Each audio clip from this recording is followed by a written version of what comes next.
Everyone. Today we want to continue on our discussion of gravitational waves, but I'm going to spend quite some time talking about the Lorentz gauge. I made an unfortunate statement.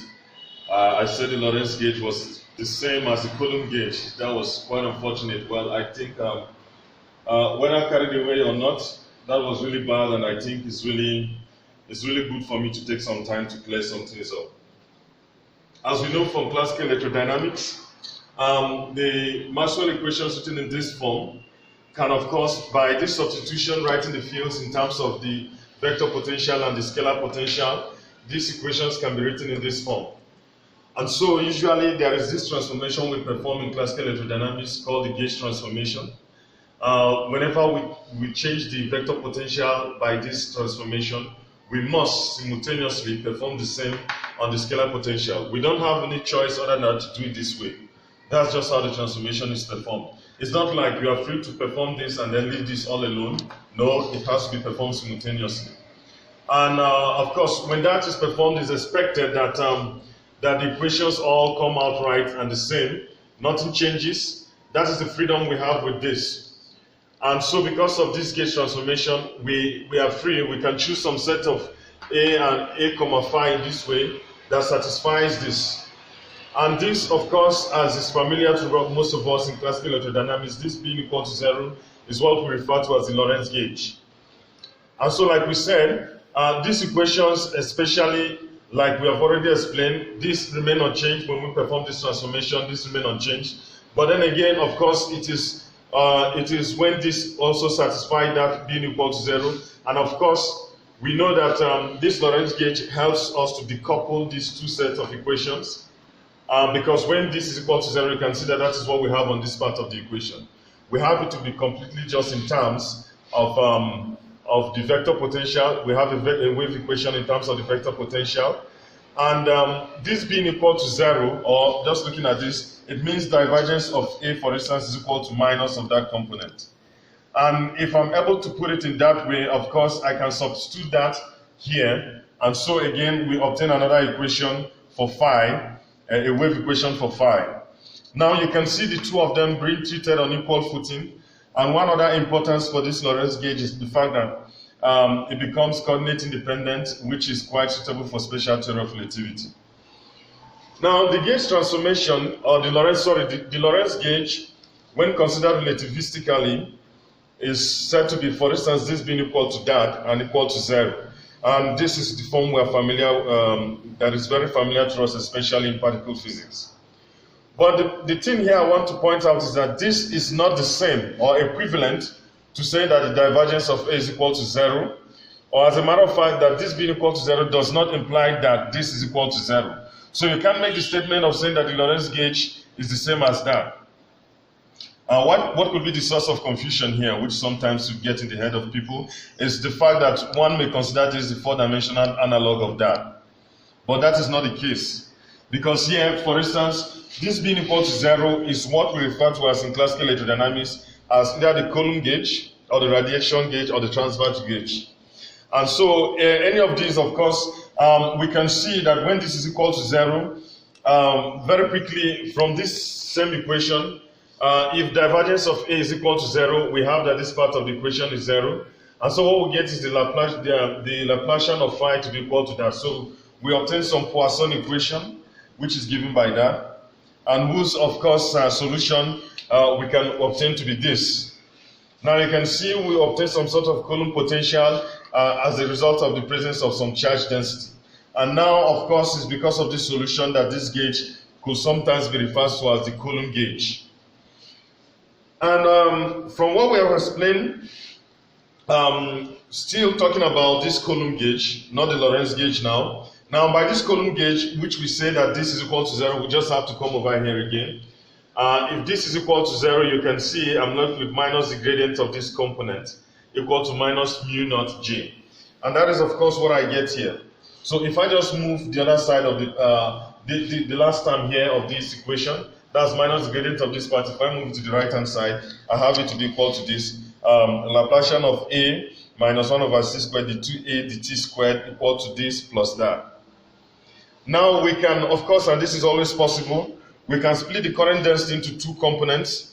one which is the longitudinal part and the other one which is the transverse part. The longitudinal part has the virtue that when we take the curl of that, it becomes 0, and so this can also be referred to as irrotational. And of course, just like this particular object here, you can see when I take the gradient of this from vector analysis, we know that the curl of the gradient of any object, of course, when we're talking about the gradient, we're talking about a scalar. So the curl of the gradient of any scalar is always 0. So this is called the longitudinal or the irrotational component of the current density. While, of course, the other part, which when we take the divergence of J sub t equal to 0, implies that this is either solenoidal or transverse. These are just the names given to this. And of course, by the continuity equation, and the continuity equation here we mean d rho dt plus the divergence of J equal to 0. Now, if you were to substitute, if you were given the fact that I have to differentiate this phi dt, now if I take this solution, just differentiate both sides with respect to t, you can find out that this d rho dt that will be contained here could be written as minus the divergence of J. But then, of course, we know that J contains two components, this and this, and divergence of the transverse part is equal to 0. So what we'll be left with is the divergence of the longitudinal part. And so what we'll be left with, divergence of the longitudinal part, which means that 1 over c squared, the gradient of this object, is equal to simply here mu naught times J sub L. So we can, of course, write it in that form. And that will mean, in essence, that this part cancels that, the longitudinal part which we're talking about. And so what we'll be left with is this being equal to that. Now you can see, of course, being able to, in the Coulomb gauge, write this, the second equation in this form, whereby the current density is just, we are left with just the transverse part. This is what is responsible for why we are calling this also the transverse gauge. So similarly, so for instance, given all what we have said now, only when the current density as a whole is equal to 0, and the fourth component of this vector potential, for instance, when we write it in the relativistic version of it, the fourth component is equal to 0. If we're able to eliminate that, only then can this being equal to 0 imply that that is equal to 0. Of course, so that we can write this to be equal to that minus the ADT, and the field, magnetic field to be equal to that. So only under these conditions, where this is equal to 0, and that also the fourth component, of this, which could be the same thing as phi in classical electrodynamics, only when that is equal to 0 can the Lorentz gauge as we know it imply the Coulomb gauge. And if this condition is not satisfied, then this can never happen. It is not the same. So please, again, I have to apologize, but then just recall that the Lorentz gauge, or this being equal to 0, does not imply that. And this does not imply that. And there is no, this, for instance, is not the fourth dimensional analog of that. These are totally two different things. And I hope, having said all this, that we've cleared that up. Okay, so now we want to look at the Maxwell equations in empty space. And as we have written it so far in this form, considering the tensor equation, in the Lorentz gauge, which implies the alpha, A sub alpha equal to 0, implies that this is equal to 0. In other words, of course, we could write out that what that will mean is the A sub beta minus the beta A sub alpha equal to 0.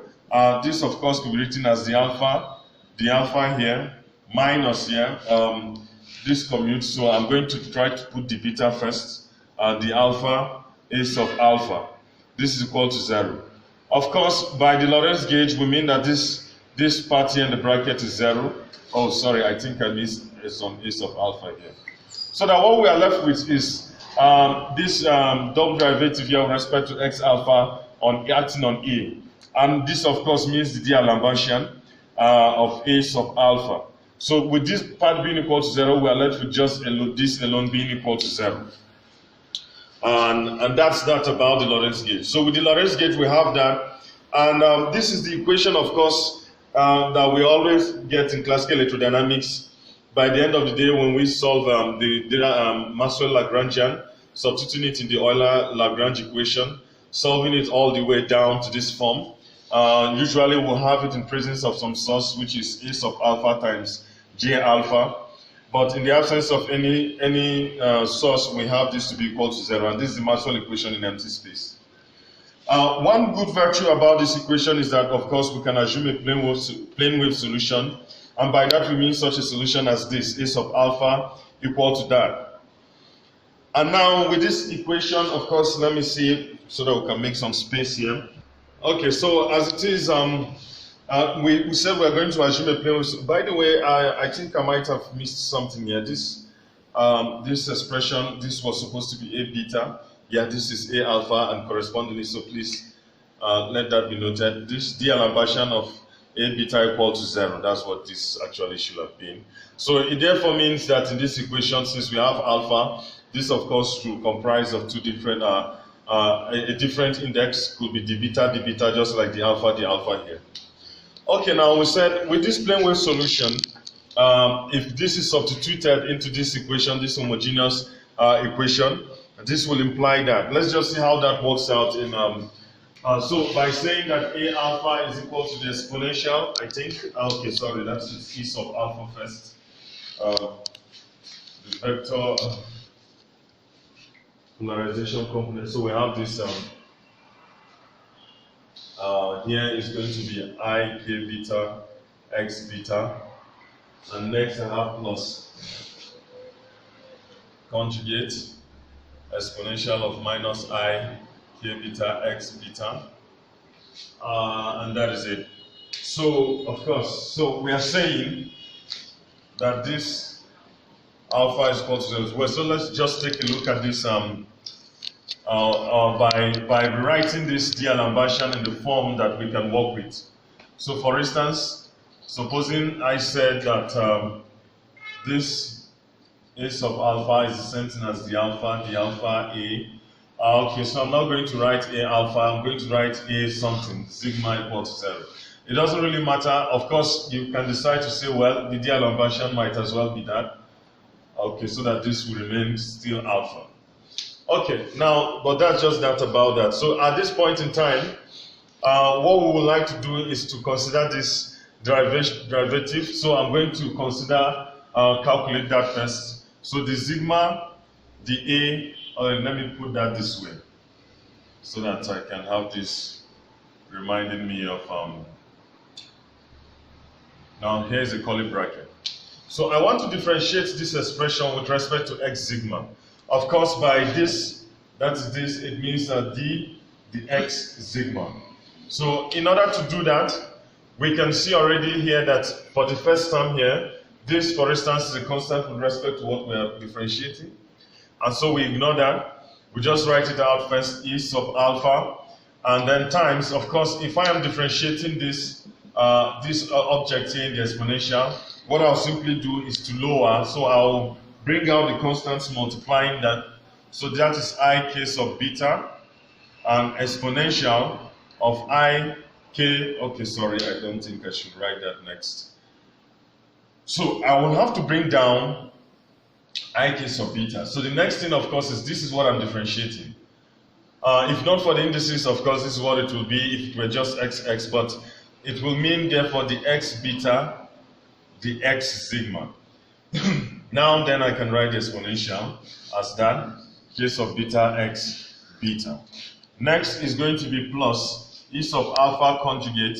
Again, I pull down some minus I k sub beta, but then what I'm going to have next is that, the x sigma, then I have following me exponential of minus I k sub beta x beta.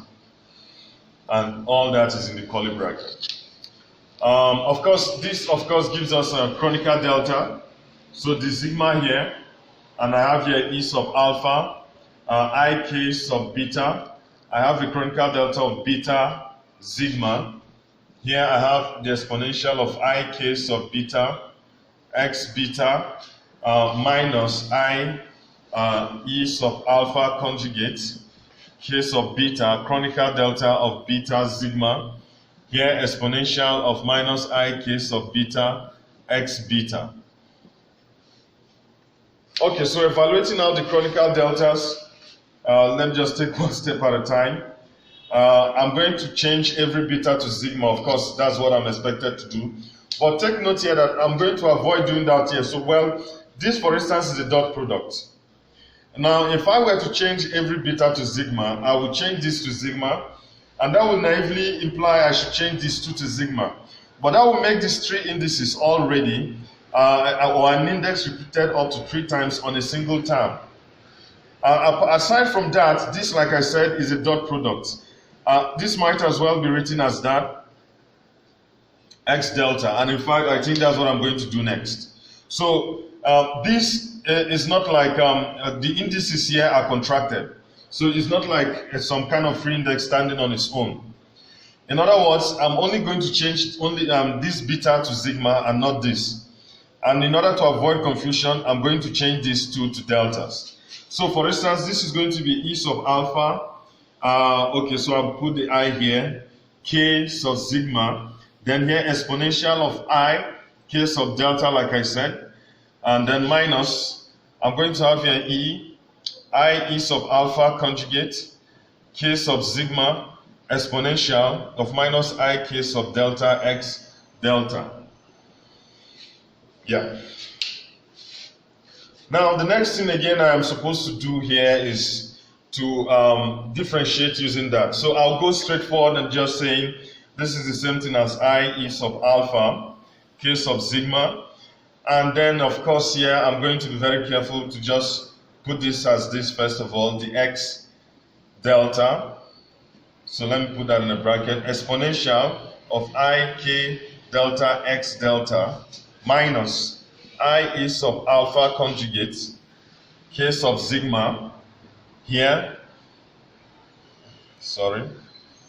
And then I have here with me exponential of minus I K sub delta X delta.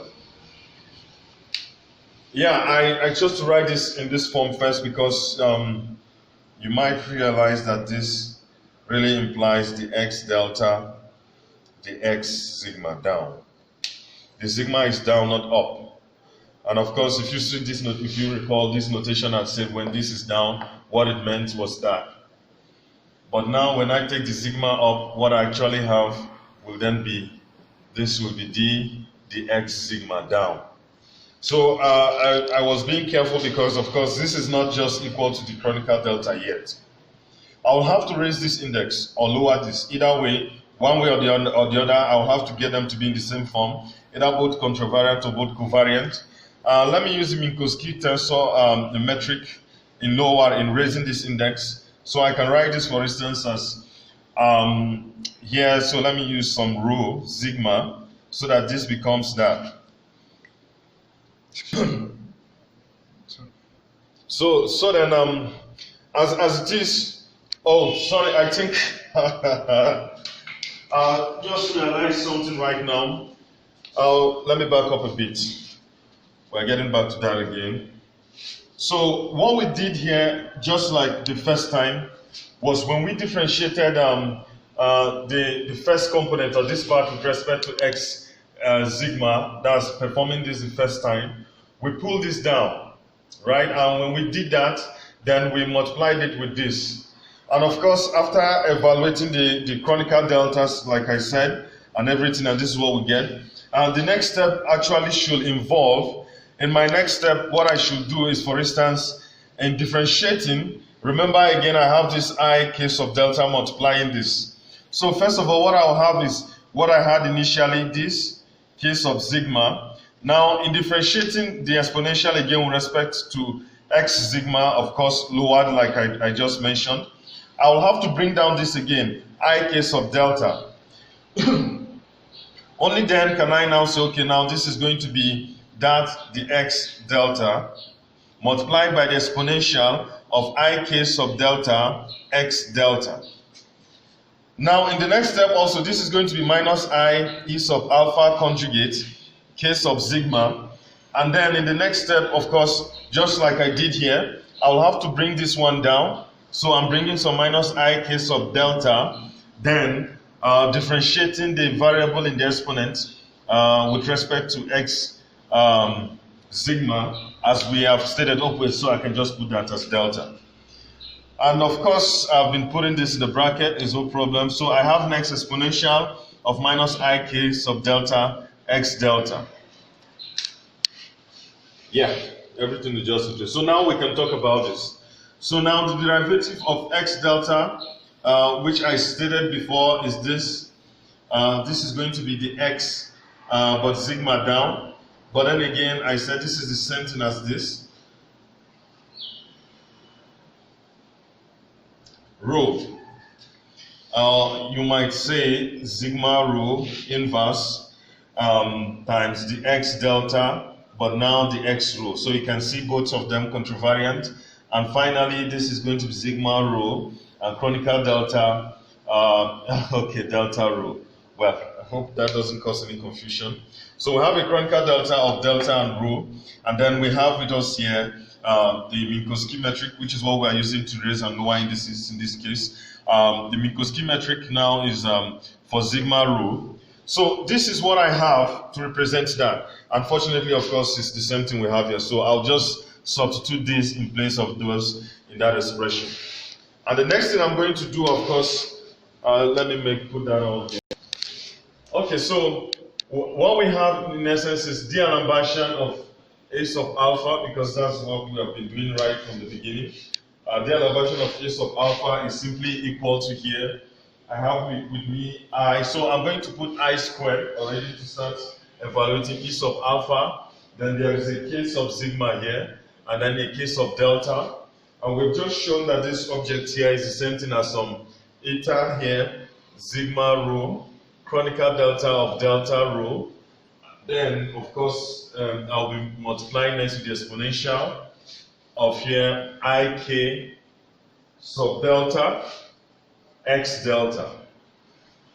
And of course, in the next term here, I'm going to have the two minuses give me a plus, but still again, I get some I squared, E sub alpha conjugate, K sub sigma, K sub delta, and then of course, this again is eta sigma rho, chronicle delta of delta rho, and here I have with me exponential of minus ik sub delta x delta. And of course, we said right from the beginning that all this is supposed to be equal to 0. So moving on, we are just going to have to evaluate the chronicle delta. So let's just go ahead and do that. I'm going to have to change every delta to rho. And of course, again, like I said before, this still brings confusion. These deltas I'm going to leave alone. Is not going to be affecting anything at all. But again, so maybe at this point, I think I'll take it back to the former betas, to just the betas they were before. So I'm going to say this is same thing as here, minus E sub alpha and K sub sigma, but then K sub rho due to this chronicle delta here. K sub rho, and then I'm left with eta sigma rho, again exponential. So I think I'll prefer to go back to the betas that I had before at this point.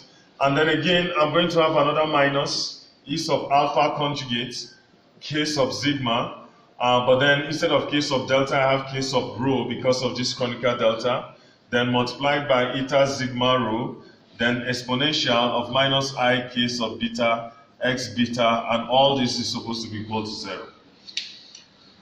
Okay, finally, let me just, so I'll use this to raise this rho. That's what I'm going to use this metric tensor to do. So with that, I'm going to have some minus E sub alpha, K sub sigma, but then K sigma on top here. I have with me exponential of ik sub beta, x beta. Here I'm going to have next minus E sub alpha conjugate, K sub sigma. Then again, I raise the other one, sigma, and exponential here of minus ik sub beta, x beta. And all this is supposed to be equal to 0. So again, what I've done is simply to have raised this index using this Minkowski metric. And of course, when I do that, the sigma comes on top. The same thing happened here. And this is what we have. Okay, now looking at this whole expression, well, we are going to meet another variant of it when we talk about the Lorentz gauge in the next solution. However, what this implies is we can have, for instance, on this term, we can have this to be equal to 0 at the same time. And by the way, this on its own, again, you can see some kind of dot product, just like it was for beta kx here, k and x here, we had beta and beta on top. Here we have, of course, the only difference is that we have the same things here, k and k. But the sigmas here suggest that this is just one object. What we will say normally is that, for instance, that e sub alpha exponential of ik sub beta x beta, that this is not 0. Which will imply, of course, that k sigma is equal to 0. This is what we are going to obtain. Of course, the second part of the equation or the second term simply implies the same thing, because then again I can say this combined with that is not 0, except that. With that, of course, that is what you get to imply what we have already stated right from the beginning, that the D'Alembert of a sub alpha being equal to 0 implies that this dot product, so okay, well, I had them here to be alphas and not sigmas, still the same thing, to be equal to 0. Now let's continue. Let's consider just taking the derivative of our plane wave solution with respect to x alpha, but then the alpha is lowered for the variable we are considering down. So we've just shown for this one here that this, of course, does imply that this is what we stated right from the beginning. Now let's look at what that will imply again. Since we have the solution here, we just have to walk through that all over. Like we said, we are going to repeat the same calculation. So what we have actually here is just the alpha on top. It's important to take note of the position. This will mean, again, e sub alpha, ik sub beta. Again, I will be safer in putting this in this form first, and then multiplied by the exponential of ik sub beta, x sub beta, plus e sub alpha conjugate of minus ik sub beta. And then next, I'm going to have the alpha x beta, and then exponential. Okay, so let me put that dot. The exponential of minus ik sub beta x beta, and this is all supposed to be equal to 0. Now again, in this form x beta, we've already seen what it really implied. This will mean that, so I'm going to say this is the x beta, for instance some alpha here. Let me use rho, and then again this is the x rho, so this will imply some eta. So without the inverse, let me just say alpha rho, but then again some conical delta of beta rho. Just analogous to what